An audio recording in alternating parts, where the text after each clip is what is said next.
Sekta nyingine hapo Mbeya, ambapo wakazi wa vijiji vya kata ya Makongorosi wilayani Chunya mkoani Mbeya wameondokana na hali mbaya ya kutumia maji yasiyo safi na salama, pamoja na malalamiko dhidi ya serikali baada ya kukamilishwa kwa mradi wa maji wa Makongorosi uliogharimu zaidi ya shilingi bilioni 2 na kuanza kufanya kazi ya utoaji wa huduma ya maji safi. Kutoka Makongorosi wilayani Chunya mkoani Mbeya, Khalfan Binde ana ripoti kamili. Haikuwa taabu kwa wakazi hawa wa kata ya Makongorosi kuishangilia huduma hii na kumpa talaka ya jumla Tabu binti Karaha katika huduma ya maji. Sasa hivi ninapoamka asubuhi, bwana zetu walikuwa wanahangaika sana. Tunapoondoka kwenda kuchota maji, mwingine anakuwa na wasiwasi. Taenda kuchota maji kwa amani, bwana zetu wataoga, tutawafulia. Tunasuka nywele nzuri, hatubebi maji.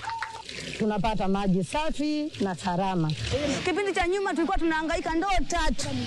Unashinda hata kuogesha watoto. Lakini kwa dakika hii, kwa kipindi hiki tuseme tunachota maji bila shida. Sasa hivi maji yamekuwa tiririka, tunapata maji kwa wakati vizuri.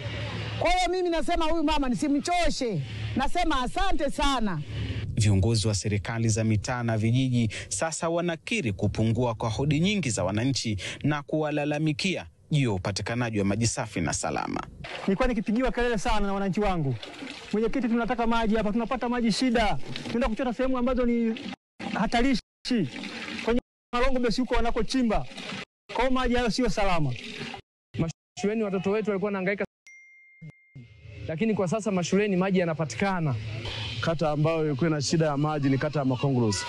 Lakini kupitia mfuko huu ni kweli wananchi wangu wameneemeka. Licha ya kuvuka lengo la 85% upatikanaji maji vijijini, RUWASA mkoa wa Mbeya nasema mziki bado uko pale pale wa kuhudumia wananchi. Mfuko wa maji umeweza kufanya kazi moja kubwa sana kwa mkoa wa Mbeya. Umetekeleza miradi na wananchi wengi wameweza kupata ile huduma. Na mfuko wa maji imekuwa ni sehemu ya kuweza kufikisha hizo 87%. Tunaamini baada ya muda sisi kama mkoa wa Mbeya tunaweza tukafikisha 100% ya kupatia wananchi wake huduma ya maji.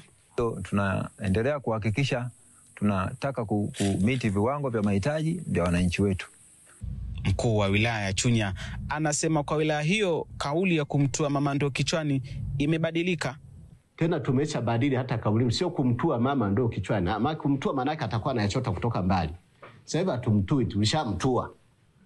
Mimi nawasisitiza na nawarai kwamba wao wanajenga nyumba za kisasa. Nyumba ambazo na mifumo ya maji inakuwa ndani, sio kwenda kujituka maji. Kutoka katika kata ya Makongorosi wilayani Chunya mkoani Mbeya, Khalfan Binde, TBC. Kamati